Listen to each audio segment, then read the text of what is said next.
Once upon a time, there was a king named Bharata who lived in Shalagamma. He was an active worshipper of Vishnu. Vishnu is the best. One day, Bharata decided to go bathe in the river. While he was there, a deer approached and started drinking water. Oh my god, look, it's a deer. While the deer was bathing, there was the terrible roar of a lion. The deer gave a frightened leap and gave an untimely birth. Roar! Did that deer just... Anyways, I will raise this baby deer as if it were my own. Bharata grew attached to the deer and forgot everything else. He had given up his kingdom, his sons, his friends, and forgotten them all. But he could not forget the deer. I love you so much. Yeah, whatever. As Bharata loved and cared for the deer so much, he started to forget to think about Vishnu.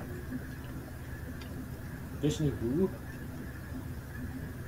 All that Bharata could think of was the deer. Then he died. He had become materialistic and had forgotten his humanly duties. Bharata, reborn as a deer, remembered his past life and came back to Shalagamma. Then he eventually died and was reborn as a Brahmin. I have supreme knowledge. Bharata was constantly disrespected because people saw him as detached and because he was dirty. His clothes and body were dirty and he never cleaned his teeth. It's not that my body is dirty. The world's just too clean. Bharata kept a pretense of being slightly mad. He moved so little that he was named Jada Bharata. After his father died, he was given only dirty clothes to wear and dirty food to eat. He was strong, so they used him for farm work. There was a king coming to visit the river.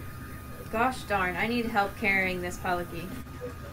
I will help you carry this palaki.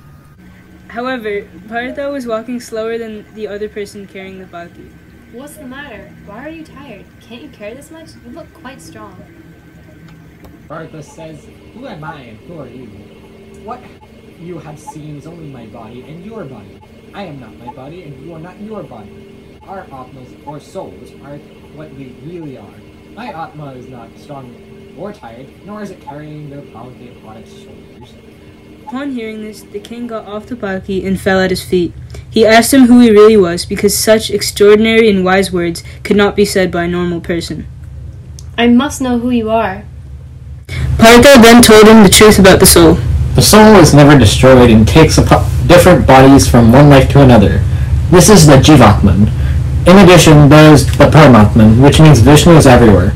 Many years ago, I had a son, Ribu, who was very wise and he lived in the banks of the river Devika with his student Niliga.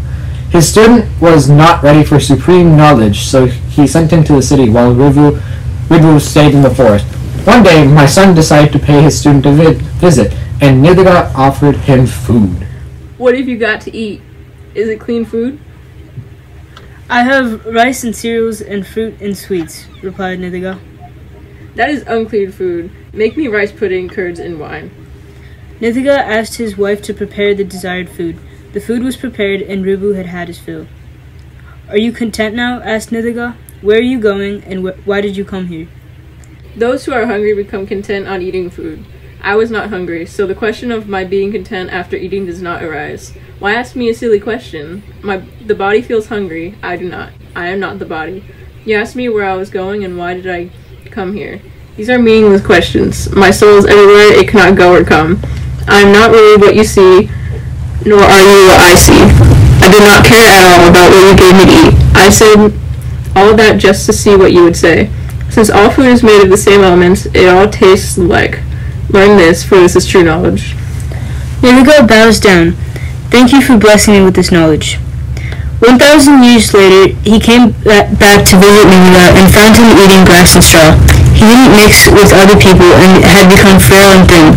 Ribu again gave him a lesson on true knowledge, which does not distinguish between all things in Paramatman. Bharata said that this was the knowledge that the king should learn. The sky sometimes looks blue and sometimes white, but it is the same sky. Those who suffer from illusions look upon different Atmans separately, but they are all truly all part of the same Atman. There is nothing in the world except this Atman, and all of us are parts of the same Atman.